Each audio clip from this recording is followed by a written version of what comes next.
2024 सकाळी 10 वाजताची ही वेळ आहे. बघू शकता एक दरवाजा उघडलेला आहे. बघू शकताय 6 नंबर दरवाजा या ठिकाणी उघडलेला आहे.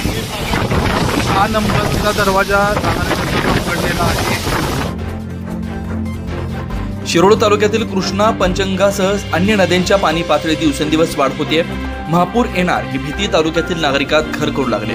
यामुळे बुधवारी हेरवाड, अकिवाड, राजापूर, सैनिक टाकळी या गावासह कुरुंदवाड, गोटनपूर आदी नदीकाठ भागातील नागरिक आपापली जनावर घेऊन सुरक्षित ठिकाणी स्थलांतरित होत आहेत. शिरोळ तालुक्यात कृष्णा, पंचगंगा, वारणा, दूधगंगा या नद्यांच्या पाणी पातळीत मोठ्या प्रमाणात वाढ होऊन पाणी पात्राबाहेर पसरलं आहे. सध्या धरण पांडव क्षेत्रात सुरू असलेल्या संततधार पावसामुळे तालुक्यातील नद्यांना महापुराचं स्वरूप प्राप्त झालं आहे. आज सकाळपासून पाणी पातळीत मोठी वाढ झाली आहे. यामुळे लोकांनी महापुराचा धोका निर्माण होणार ही भीती बाळगून स्थलांतरित होण्यास सुरुवात केली आहे. त्रिक्षेत्र नरसीवाडी दत्त मंदिर पूर्णपणे पाण्याखाली गेलंय. शिरोळचे तहसीलदार अनिल कुमार हेळकर यांच्या मार्गदर्शनाखाली आपत्ती व्यवस्थापन यंत्रणा सज्ज झाली आहे.